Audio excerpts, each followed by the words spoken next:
Alright, so here we go with the double feature for today. Friday night. It's Friday night.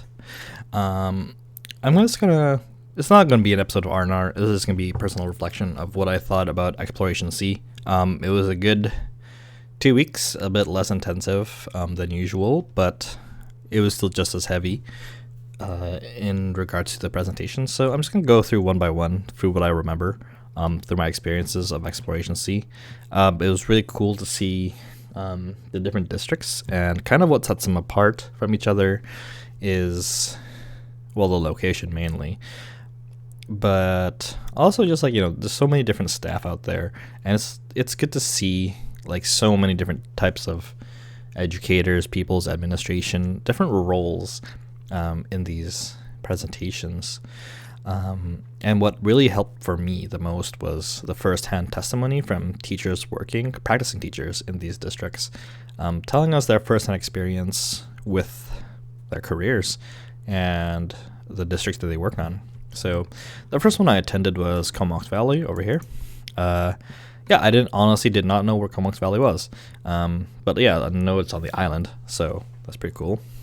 And they like to advertise a lot of outdoorsy kind of culture and curriculum, which is cool because land-based learning was also part of their mission statement. So that's really cool to see. Really interesting, really nice area. That was from the pictures that they presented. That's from the island. It was really cool to see.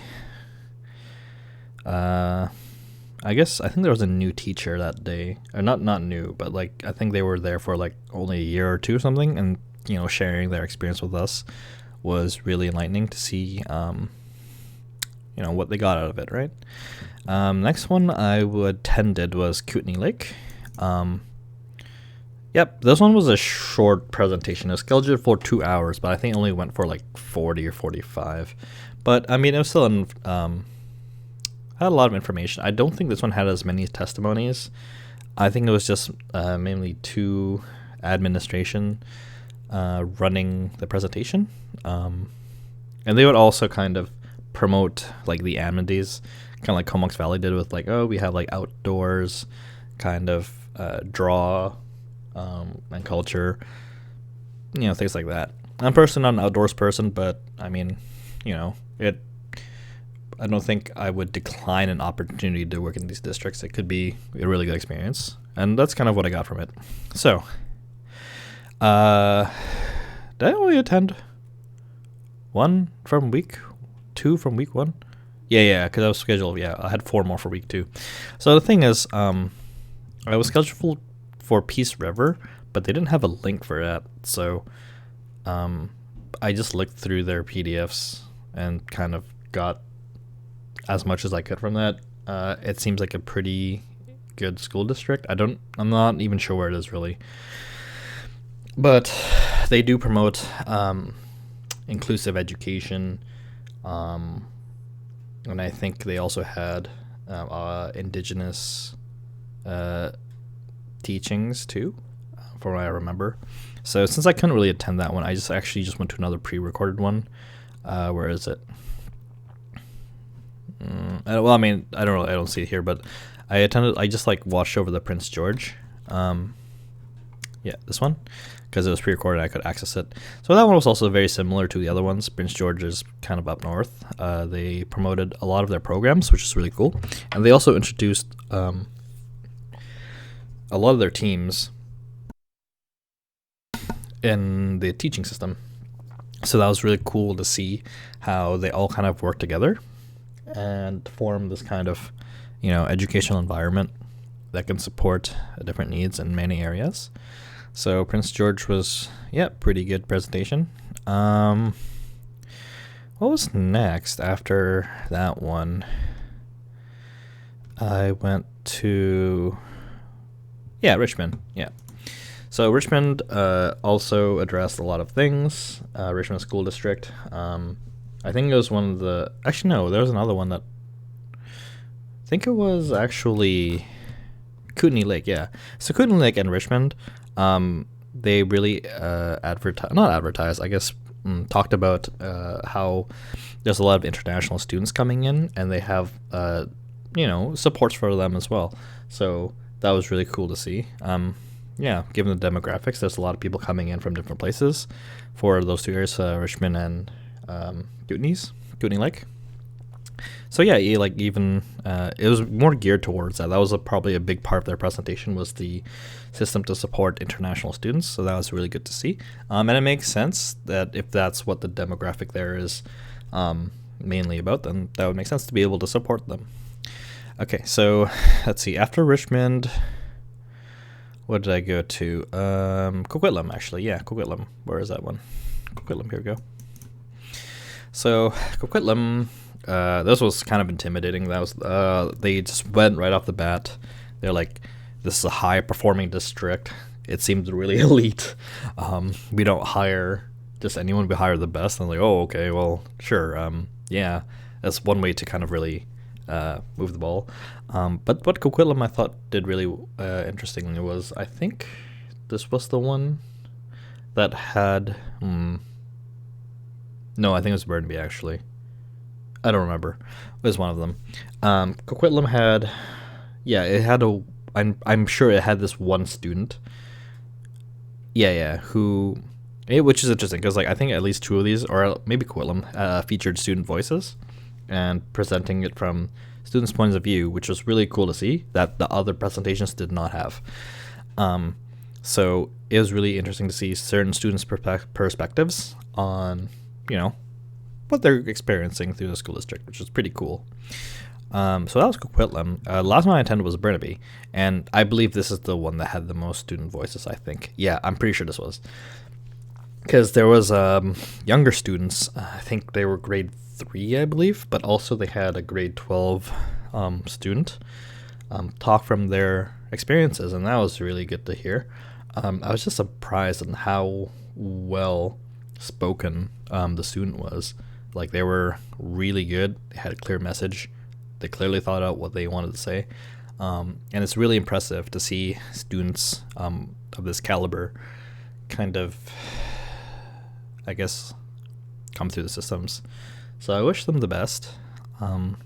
Yeah, they're finishing their grade 12 year, so that's pretty cool. Yeah, so back to, just to wrap this up, the main things I really got from Exploration C, from hearing all these, again, that I haven't already mentioned in the reflection, it's really cool to see that the stuff we learn in Education 400, inclusive education, indigenous pedagogies, SOGI, and what else was there? Man, so many things. Gifted student programs, community, not just staff, but also like parents and guardians. Really well reflected in most of these. I can't say all of them, but most of these school districts had aspects of those. And I know there were questions asked too. They're like, oh, how do you incorporate your SOGI in in this K to 12 setting, or what do you have for indigenous education resources? And I learned about a whole bunch of positions that were available, like resource teachers for inclusive education. I didn't know what that was. I was like, what's a resource teacher? And that they're in demand. So that's pretty interesting to see. And just from a lot of testimony, like, it was like there were a lot of common themes between people, their experiences and what they'd say.